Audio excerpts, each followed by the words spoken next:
ህወሓት በዶክተር ደብረጽዮን ገብረሚካኤል ዝምራሕ ዝነበረ ናይ ቀደም ክልላዊ መንግስቲ ስልጣኑ ክርከብ ወሲኖላ። ኣይተ ዓለም ገብሩ ሃይድ ዝርከቦም 4 ላዕለዎት ኣመራርሓ ድማ ዶክተር ደብረጽዮን ናብ መዝነት ክምለስ ከም ዘይፈቅዶ ፍሊጦም ኣሎ። ካብ ሙሉእ ብተናን ምድሓን ናብ ዘተን ምርድዳእ ንመለስ ኢለን ሲቪክን ንግድን ማሕበረሰብ አባላት ምስ ኢትዮጵያ በኩነት ኩናት ዝኣተወት ኤርትራ ሓድሽ ወፍሪ ዲፕሎማሲ ምጅማራ ተሓቢረላ። እስራኤልን ሊባኖስን ን10 መዓልቲ ዝጸንሕ ምቁራት ተኹሲ ክገብራ ከም ዝተስማዕምዓ ፕሬዝዳንት አሜሪካ ፍሊጦሎ። ሰላም ጥዕና ሃበልና ቤተሰብ ኩሉ ሚድያ ንሰዓት ዝሓዝናዮም ሓበሬታታት ብቐንዲ ነጥብታት ፈሊምናዮም ንሰናይ ምክትታልኩም ብኽብሪ ብምዕዳም ናብ ዝርዝሮም መቢልና።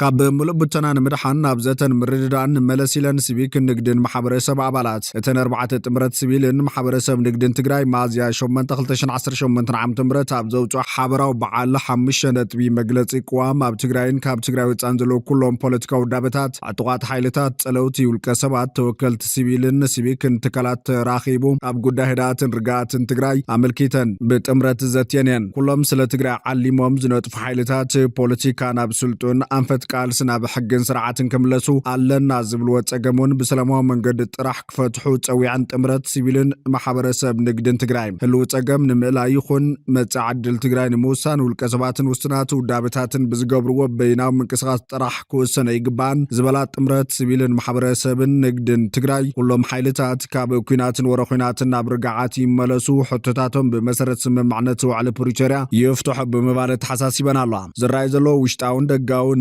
ወጥረታት ብሰላማዊ ዘተ ይፈትሑ ዝበላተን ጥምረት ሲቪልን ማሕበረሰብ ንግድን ትግራይ ንኹሉ ይግበን ባህሊ ዘሳተፈ ብሄር ካብ ምፍራስ ህዝቢ ካብ ምብታን ዘድሕን መድረኽ ዘተን ምርድዳእን ክካየድ ጸዊዕና ኣለዋ። ብሰንኪ ፖለቲካዊ ምትሕልላኽ ካብ ጸገማት ዘሎ ህዝቢ ህፁፅ ሰብኣዊ ሓገዝ ክግበረሉ ጥምረት ሲቪልን ማሕበረሰብ ንግድን ትግራይ ብኣጽንዖት ሓቲተን ኣለዋ። 7 ናይ ሲቪልን ሲቪክን ውዳበታት ጥምረት ብዝብል ብዋናነት ኣብ ውሽጢ ህወሓት ዝተፈጠረ ምክፍፋል መሰረት ዝገበረ ፖለቲካዊ ዘይምርግጋእ ክፍታሕ ሕጋዊ ፖለቲካውን ሰላማውን መፍትሕታት ክመጹ ዝቃለስ ዝነበረ ውዳበ ኮይኑ ምስ ወተሃደራዊ ኮማንድ ብዙሕ ግዜ ክራኸብ ከም ዝጸንሐ ይግለጽ ኣሎ። ብፍላይቲ ውሽጣዊ ምስሓብ ብናይ ጎደና ሰልፍታትን ህዝባዊ ድጋፋትን ተዓጅቡ ኣስጋኢ ናብ ዝኾነ ምውጣጥ የምርሐሎ ኢሎም ብምእማኖም ኣብ ጎደና ዝግበሩ ሰልፍታትን ድጋፍን ተቃውሞን ከይግበር ሰራዊት ወይ ድማ ጸጥታ ኣጊዱ ምንባሩ ይዝከር እዩ።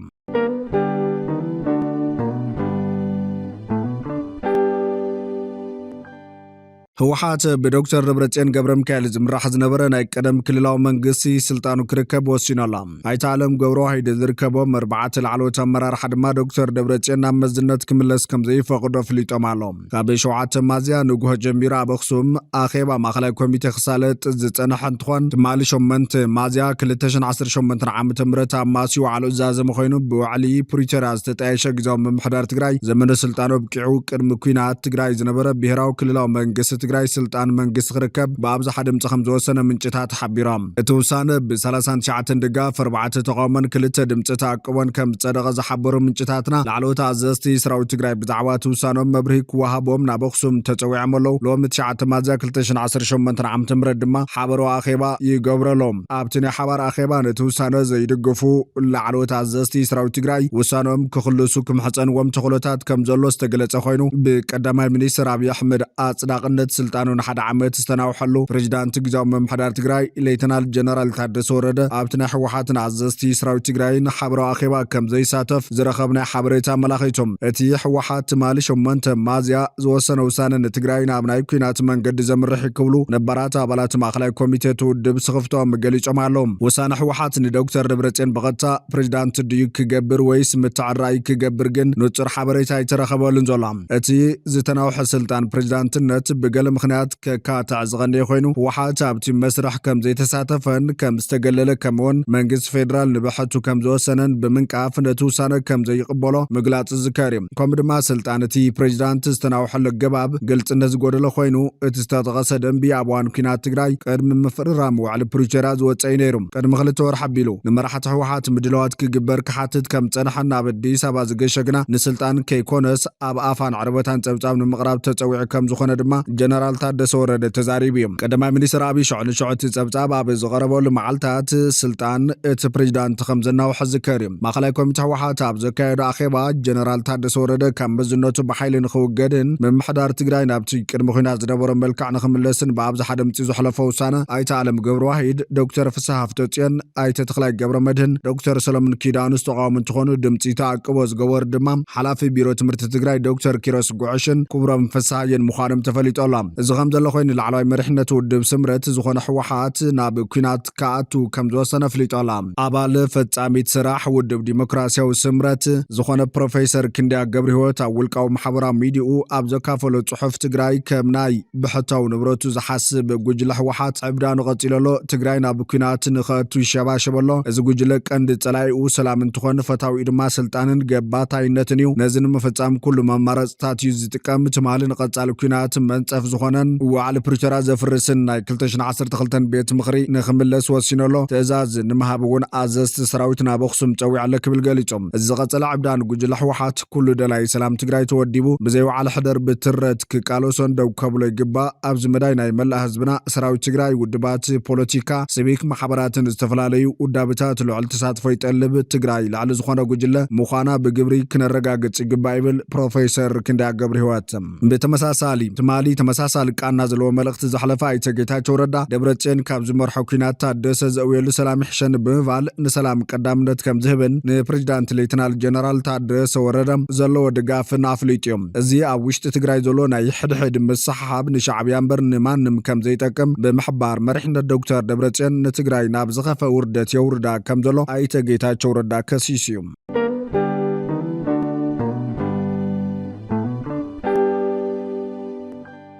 ምስ ኢትዮጵያ በኩነት ኩናት ዛእተወት ኤርትራ ሓድሽ ወፍሪ ዲፕሎማሲ ምጅማራት ሓቢሮም ኤርትራን ካናዳን ዝምድን ንምምሓሽ ተስማዕምዐን ኣለዋ ሓድሽ ኣምባሳደር ካናዳ ኣብ ኤርትራ ወረቐት ስርሑ ትማሊ ንሚኒስተር ጉዳያት ወፃኢ ኤርትራ ኣይተ ዑስማን ሳልሕ ረኪቦላ ብድሕሪ ስነ ስርዓት ምቕባል ወረቐት ክልቲኦም ወገናት ነቲ ቀንዲ መትከላት ሃገራዊ ሕጊ ማለት ምኽባር ላዕላውነትን ግዛታዊ ሓድነትን ዘለዎም ጽኑዕ ተወፋይነትን እምነትን ደጊሞም ኣረጋጊጾም ይብል እቲ ካብ ኣስመራ ዝተፈነወ ሓበሬታ ብቀይሕ ባሕር ምኽንያት ምስ ኢትዮጵያ ብቅርሕንቲ ትርከብ ኤርትራ ብዝዋ ዲፕሎማሲያዊ ዕማም ንዓመመት ትርከብ ኮይና ኣቐዲማ መራሒ ኤርትራ ኢሳያስ ኣፈወርቂ ምስተን ንዓመታት ብኡ ክውቀሳ ፀንሓ ኣሜሪካ ንሃገራት ኣውሮፓን ሓዚ ምሕዝነት ንምርካብ ወፍሪ ጀሚሩ ከም ዘሎ ክግለጽ ፀንሕዮም ሚኒስትር ጉዳያት ወፃኢ ኤርትራ ዑስማን ሳልሕ ኣብዚ ዝሓለፈ ቀረባዋን ምስ ሰበስልጣን ኣሜሪካ ተራኺቡ ምዝታዩ ዝፍለጥ ኮይኑ ብተወሳኺ ድማ ምስ ወኪል ሕብረት ኣውሮፓ ተራኺቡ ከም ዝተዛተየ ተፈሊጡ እዩ ዑስማን ሳልሕ ምስ ፍሌሎ ሕብረት ኣውሮፓ ኣብ ቀርኒ ኣፍሪካ ብቀይሕ ባሕርን ዘባዊ ጉዳያትን ከም ዝተዘራረቡ ክግለጽ ፀንሕዮም ካብዚ ብተወሳኺ ኤርትራ እቲ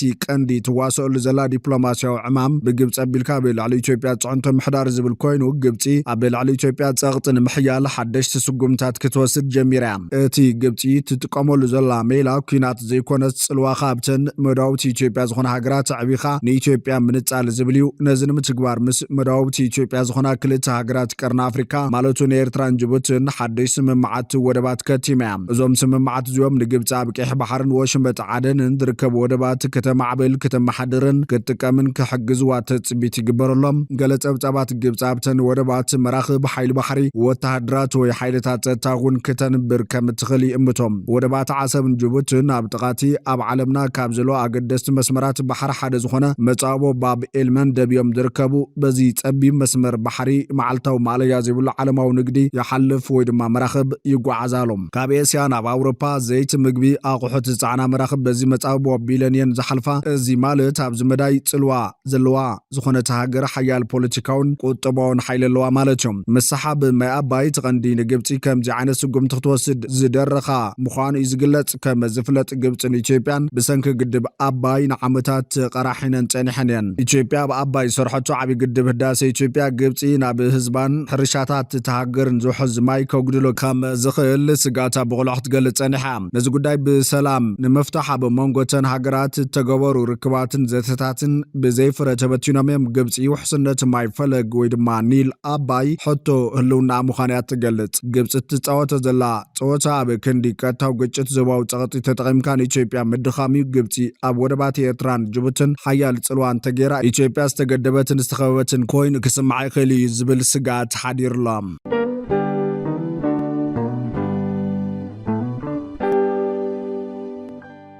እስራኤልን ሊባኖስን 10 መዓልቲ ጸንሕ ምቁራት ተውሲ ክግበር ከም ዝተስማዕማ ፕሬዚዳንት ኣሜሪካ ፍሊጦላ። ፕሬዚዳንት ኣሜሪካ ትራምፕ ኣብ ዝሃቦ መግለጺ ምስ መራሕቲ ክልቲአን ሃገራት ከም ዝተዘራረበ ናብ መንጎ ክልቲአን ሃገራት ሰላም ንምስፋን ነቲ ስምምዕ ከም ዝበጽሓ ጠቒሶም። ምስቲ ኣዝዩ ዝተኸበረ ፕሬዚዳንት ሊባኖስ ጆሴፍ ዓውን ከምኡውን ቀዳማይ ሚኒስትር እስራኤል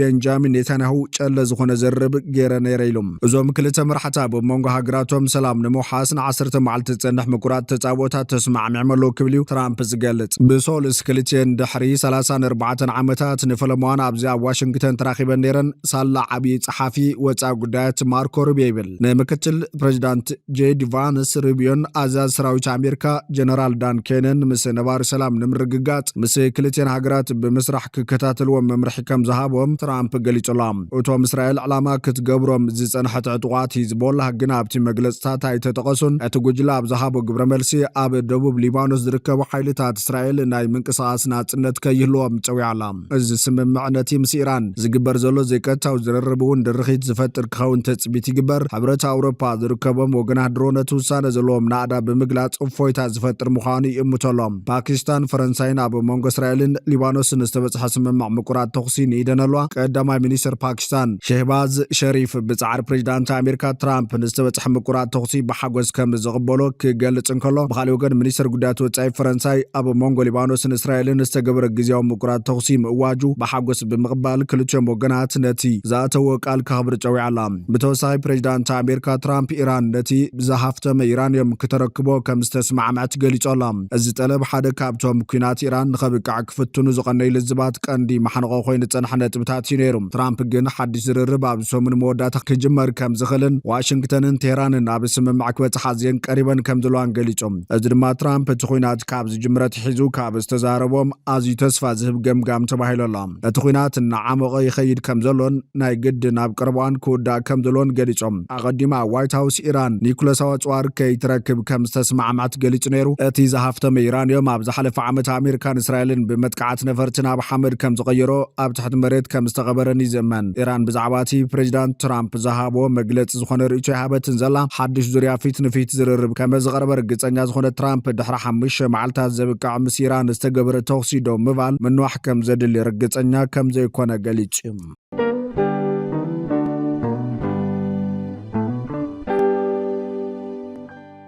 ፍትዋትን ክብራትን ቤተሰብ በኩል ሚድያ ንሰዓት ዝሓዝናዮ ሓበሬታታት ነቶም ክትከታተልዎም ዝጸናሕኩም ይመስሉ ነይሮም። ንሰናይ ምክትታልኩም ብምምስጋን ናብ ዝቕጽል ብኻልኦት ሓበሬታታት ክሳብ ንራኸብ ንምድለዋትና ላይክ ሸር ንሚድያና ሳብስክራይብ ብምግባር ቤተሰብ በኩል ሚድያ ይኹኑ።